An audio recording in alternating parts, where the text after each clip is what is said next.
Hello, Medicare beneficiaries. Johnny Brock back with another episode of, you know, I'm still trying to name my this podcast really. By the time you're listening to it, it'll have a name. But right now there's a few. The one that I'm really thinking is the Not Boring Medicare podcast because this stuff is so boring, it's crazy. I try to make it as fun and exciting as possible. But the truth is that is hard to do because it's boring. Medicare's boring. It was made by the government. What else do you expect? Today's episode is going to be about the little things, I guess you could say. Deductibles, um, uh, premiums, copays, maximum out of pockets. Those terms that a lot of times people don't know what they mean, and sometimes people they say, "Yeah, I know what they mean," but they really don't know what they mean. That happens quite a bit as well. So the first term that we're going to go over is premiums. So it's pretty simple. Premiums is how much you pay for the service. For example, the Part B premium currently sits at $185. So to be enrolled in Part B, you have to pay $185. Of course, there's some nuances to that. For example, if you have Medicaid, it's paid for by the state. But you're paying $185 still. So $185 is the Part B premium.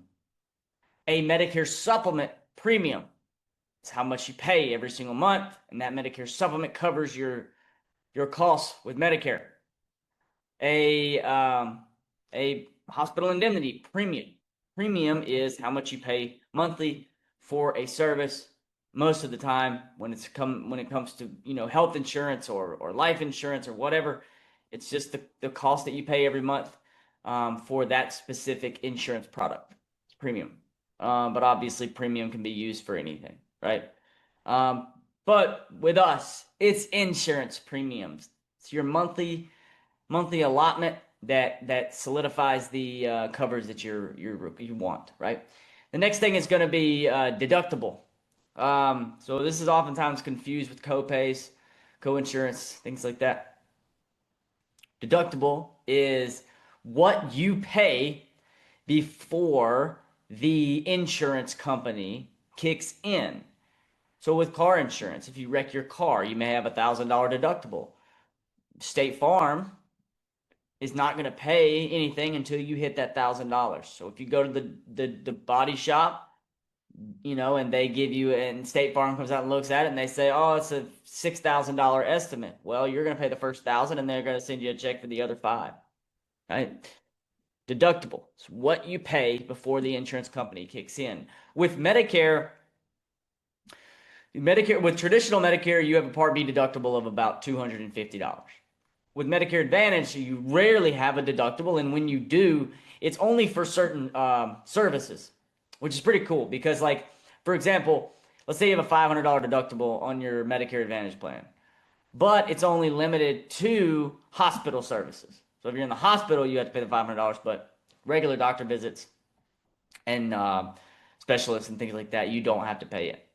So a deductible is what you pay before the insurance company comes in and pays what they are supposed to pay. A copay. A copay is the best way to explain it is in addition to. So, like on the opposite of coinsurance, in addition to, right? So if your service is $5,000, it's an MRI, and your plan has a copay of $215, you pay the $215, the insurance company pays the rest of it, right? So a copay is what you pay in addition to that service and whatever it costs. Another example would be if you go to a primary doctor, you might have a $0 copay. If you go to a specialist, maybe you got a $30 copay or a $40 copay or a $15 copay, whatever. Copay is what you pay in addition to the service, right? To activate the service. Some would say copay is what you have to pay to activate that service that day, right? But it's in addition to what the service costs. Um, the next thing would be co-insurance. Co-insurance is pretty self-explanatory. Co-insurance is a shared cost. With regular Medicare, if you don't do anything at all, you have a Medicare pays 80%, you pay 20%. So, Medicare, after they pay the 80% of everything, you have a 20% bill waiting for you to pay. So, that 20% is your co-insurance. It's your shared cost. Now, there are plenty of other terms for us to look at.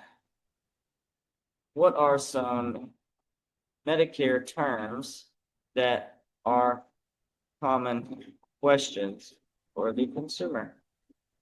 Let's see what the internet pulls up here. Okay. Premium, deductible, co-insurance, co-payment, out-of-pocket maximum. That's the one I missed. I knew I missed some. I'm gonna go over some of these other ones here. So this one's all about terms. Out-of-pocket maximum. We've gone over it in previous podcast episodes before. Out-of-pocket maximum is the most that you could spend in an annual year.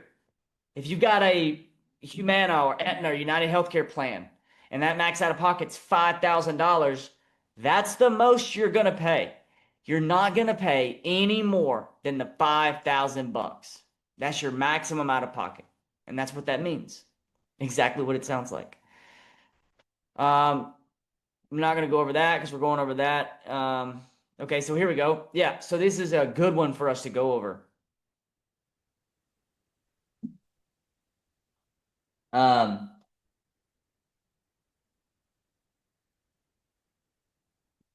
Okay, so we're going to go over enrollment and eligibility real quick. So the terms for enrollment and eligibility. Initial enrollment period is it's abbreviated IEP, initial enrollment period. That is a 7-month window around your 65th birthday to sign up. 3 months before, the month of, and 3 months after. That's your initial enrollment period. That is the period that you have to enroll in Medicare. Otherwise, you will be penalized. It's amazing how much information there is out there because I literally have had another episode previously that was about enrollment periods and how to avoid penalties. And I didn't even talk about IEP, GEP, SEP, LEP. It's a whole nother episode. It's amazing how much information there is out there. IEP is initial enrollment period. General enrollment period is between January 1st and March 31st of each year. So I'll give you an example. I have a client that lives in Florida. She very healthy. She thought she was enrolled in Part B and she wasn't. And come January 1st, she has to enroll in Medicare and it'll start the first of the following month. It used to start June 1st. Now it does not. General enrollment period, and it's also another time where, so in the general enrollment period between January 1st and March 31st, a couple things you can do. You can enroll in Medicare Part B, which without a special enrollment period, you have to use that enrollment period.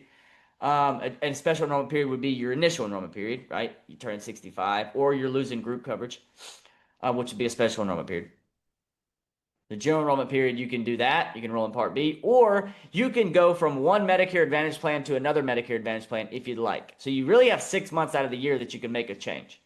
A special enrollment period is when you have a unusual circumstance, a life change, right? You retired, or you're losing, you moved from one area to another, or you just got Medicaid, or something like that, right? You just got out of prison, right? There's all kinds of stuff.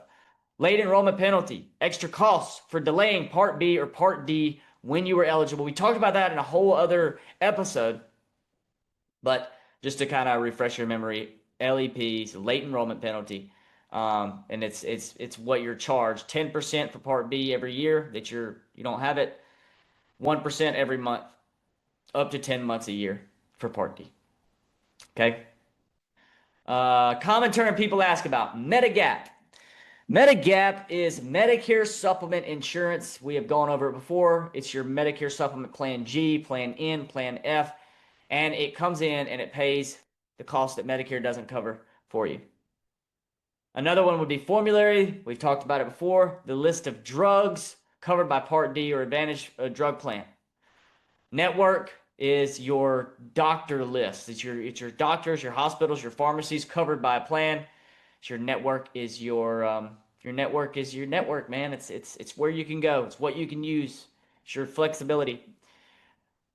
Some terms for programs for savings, extra help, financial assistance for Part D drugs is done through the state.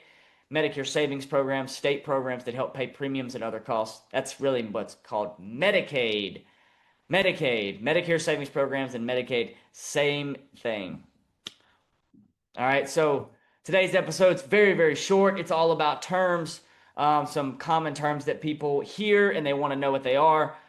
If you like today's episode, it was very short. If you like today's episode, give me a like, give me a comment, give me a share, whatever. Show us to your friends who may be interested in knowing more about the page. But ultimately, our goal is to educate the consumer, the Medicare beneficiary, as you age into Medicare, or even if you're past it. That's our goal, and that's what we're doing every single day here. So thank you for joining. I'll see you on the next episode. Have a great rest of your day. God bless the USA. God bless Medicare, and God bless you.